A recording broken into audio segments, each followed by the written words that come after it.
karma is not a punishment, but a subtle law of cause and effect that operates in the universe.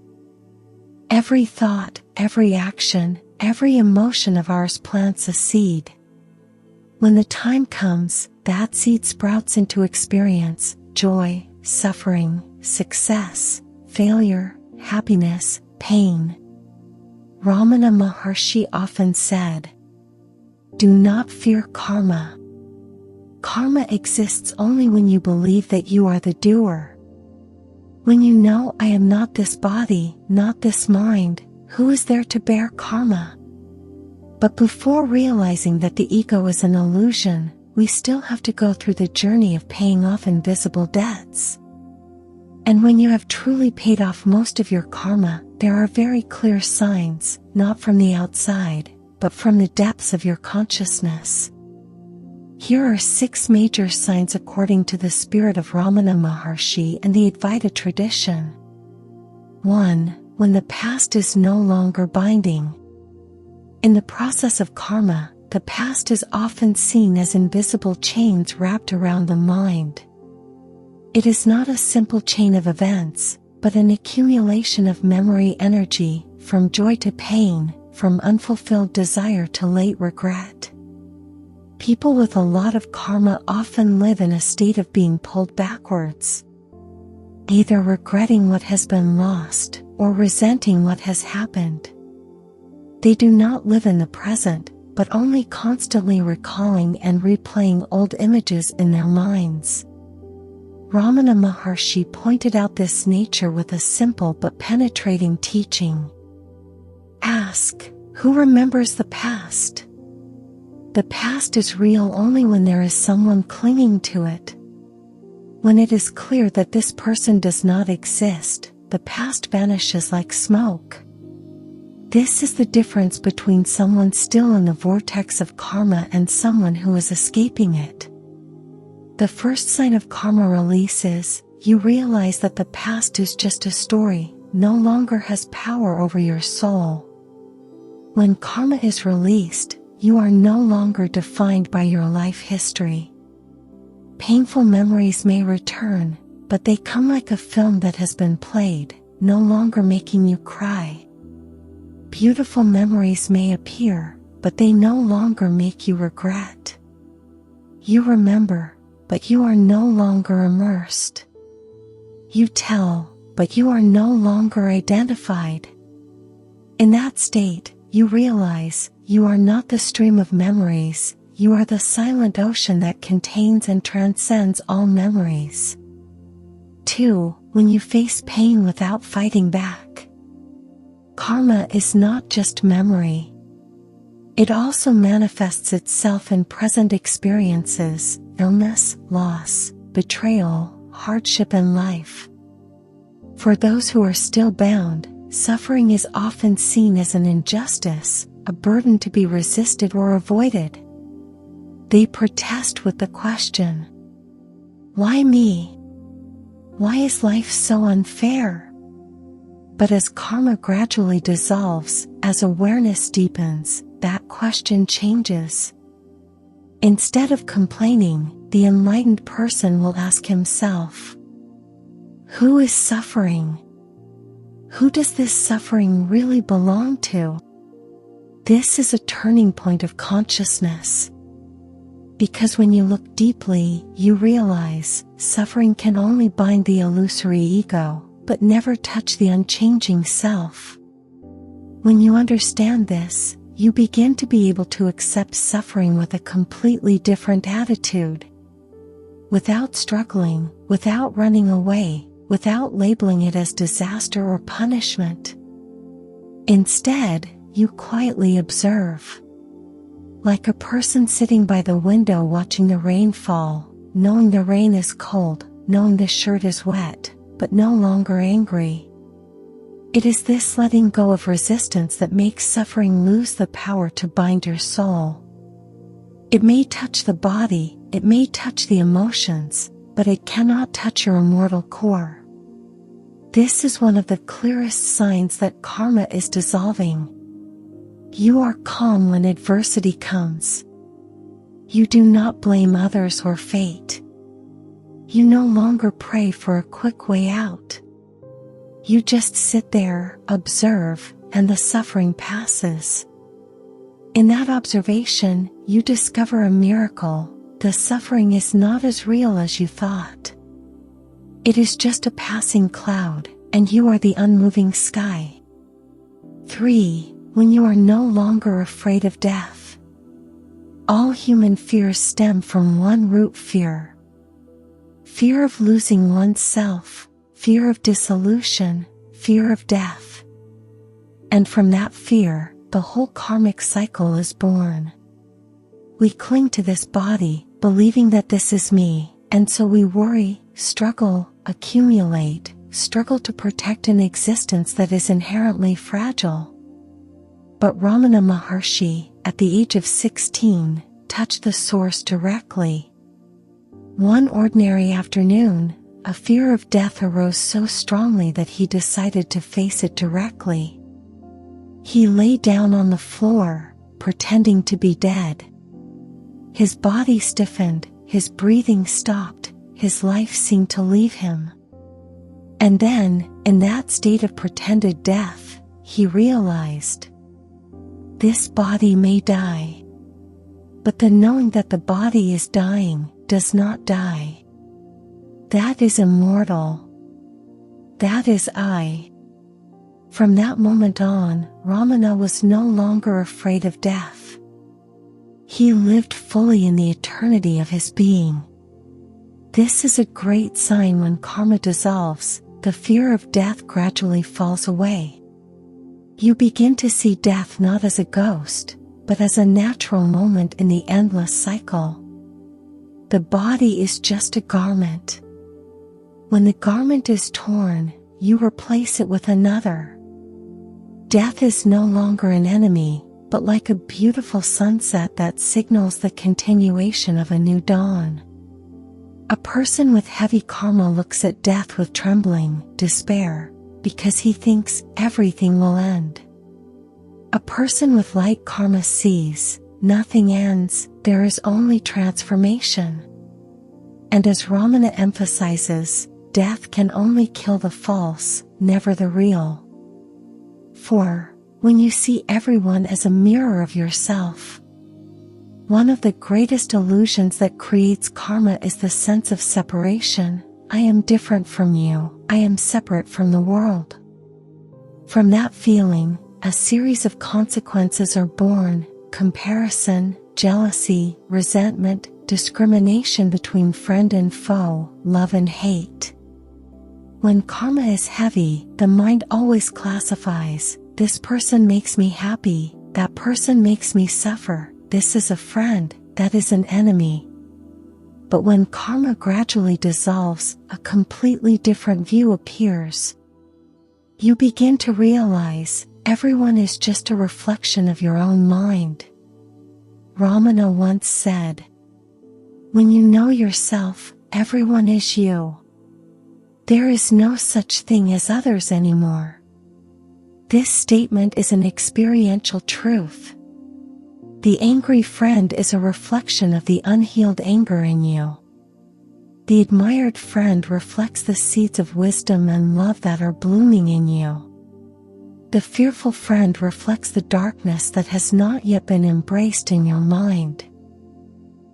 And when this view becomes deep, a miracle happens. You have no one to blame, no one to resent. Instead of being angry, you begin to empathize. Instead of closing your heart, you open it. Because you understand that no one is outside of you.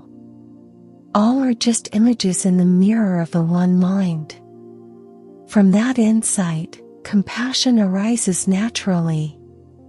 Not a forced compassion, but a love that flows like a stream. When you see someone suffering, you no longer think, he deserves it.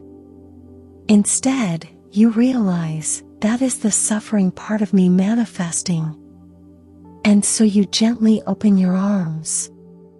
5. When you live in the present without trying. Most of us live in two shadows, the shadow of the past and the shadow of the future. The past holds us back with memories, regrets, self-reproach, or past glories. The future drags us along with worries, expectations, and unfulfilled visions. It is this drifting in these two shadows that creates an endless stream of karma. The mind is never still, always in tension between what has been and what will be. But when karma is dissolved, a miracle happens. You stay in the present without any effort. It is not that you try to let go of the past. It is not that you try to stop worrying about the future. It is simply that your mind naturally calms down, like a calm lake when the wind stops blowing. Ramana Maharshi once said, "The present is the only reality. The past and the future are only thoughts." In the present, you will see, there is no karma to pay. What does this mean? When you are in the pure present, the past has no power to bind you, nor is the future a trap for you to follow. The past and the future exist only when you feed them with thoughts. But when you are in the presence, the thoughts subside, and with them, karma dissolves like the mist before dawn. This is a clear sign. You work, but in every moment it is clear, without being haunted by results or afraid of failure. You love, but it is pure, not for possession or for exchange. You meditate, without straining yourself to concentrate, simply sit, and stillness reveals itself. 6. When you know you are not the doer. This is the ultimate sign, the door that leads directly to liberation. All karma, the entire cycle of birth and death, is based on one fundamental belief.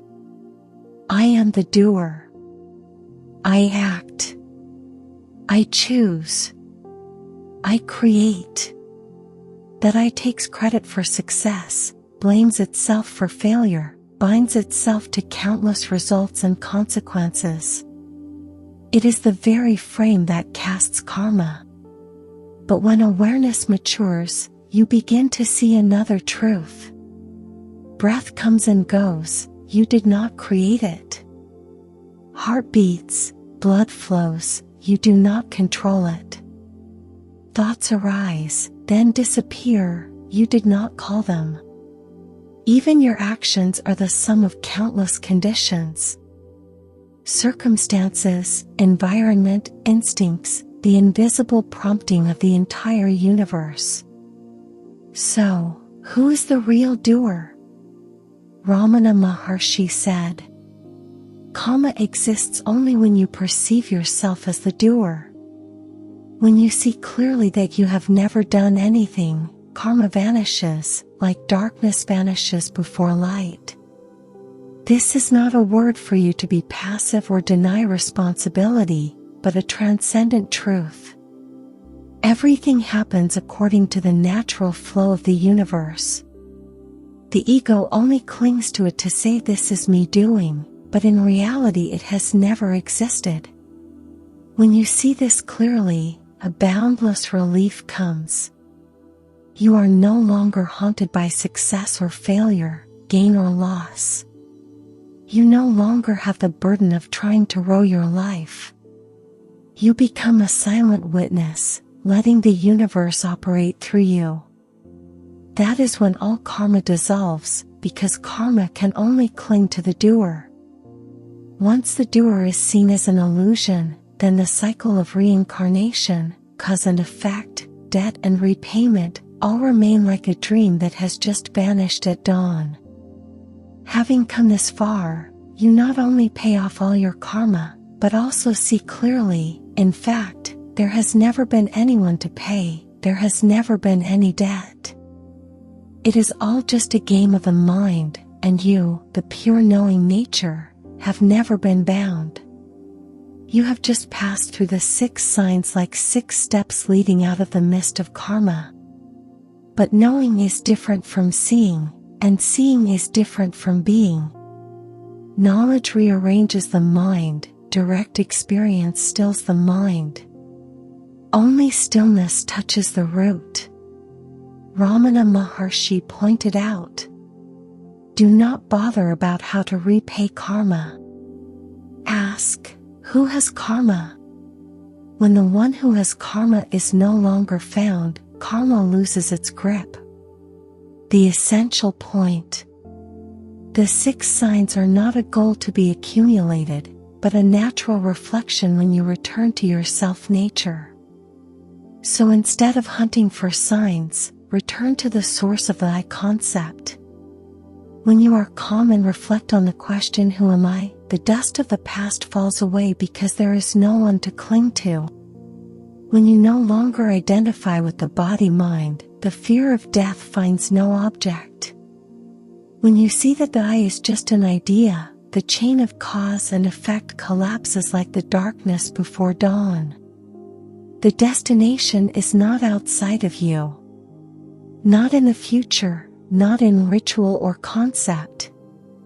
It is in the very awareness that is reading these lines, fresh, full, without embellishment. From understanding, direct experience, stabilization, integration. In order not to stop at good ideas, you can go through 4 steps. Understanding, viveka. Distinguishing what comes and goes, thoughts, feelings, body, is not you. That which always knows all comings and goings, is you. Direct experience, aparaksha. The practice of questioning, who am I? Atmavikara is not to think, but to turn the arrow of attention back to the very I feeling. Trace back to the source of the I concept until the questioner cannot locate it. There, the clear silence is self-evident. Stabilization, sthita prajna. The silent flash will come, go. Don't chase, don't be disappointed.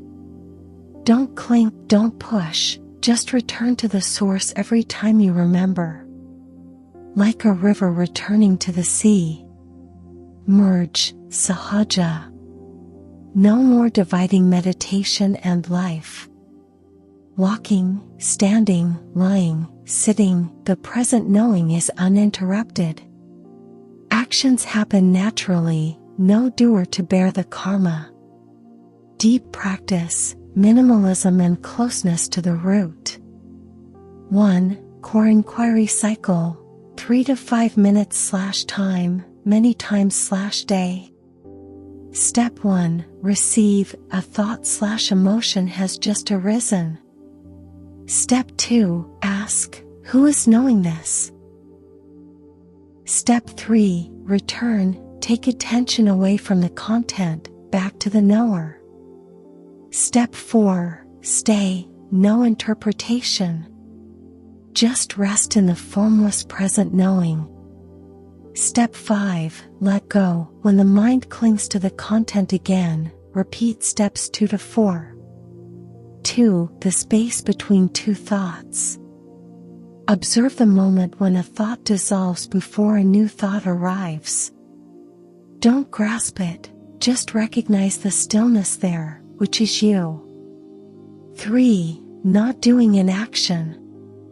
While working, whisper to yourself, who is doing? Feel a force of doing happening through the body-mind.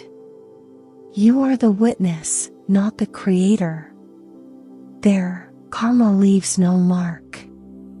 4. Embrace emotions. When a wave of emotion arises, place your hand on your chest, breathe slowly. Ask, whose feeling is this? Feel deep in the body where the feeling resides. No story. In the vast knowing, embrace the wave until it dissolves. Subtle traps and how to overcome them. Craving special states, joy, emptiness, all come and go. Don't stop at the station. You are the foundation for all states. Spiritual self, I have seen, I have finished. Gently ask, who has just affirmed? Return to the source. Denying life, cleverness calls it non-action, but in fact it is avoidance. Integration is verification, stillness in the market, light in the dark. Spiritual bypassing, no denial. Seeing, feeling, embracing and knowing, that is purification. Do not answer with words. Listen to the question as an empty sound that stills all vibrations. When there is no one to answer, only nameless knowing appears, that is home.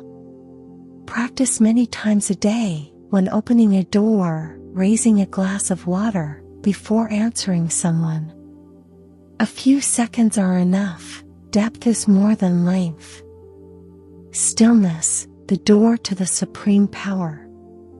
When stillness is no longer a technique but a nature, you will understand why Ramana taught with presence rather than words. In that stillness, karma has no bearer. The question has no questioner. Peace is no longer conditional. The 6 signs are just light trails on the path. The destination is not at the end of the path. The destination is the knower himself who walks this path. When you realize that you are the omniscient one beyond birth and death, the journey of paying off karma ends in a single vision.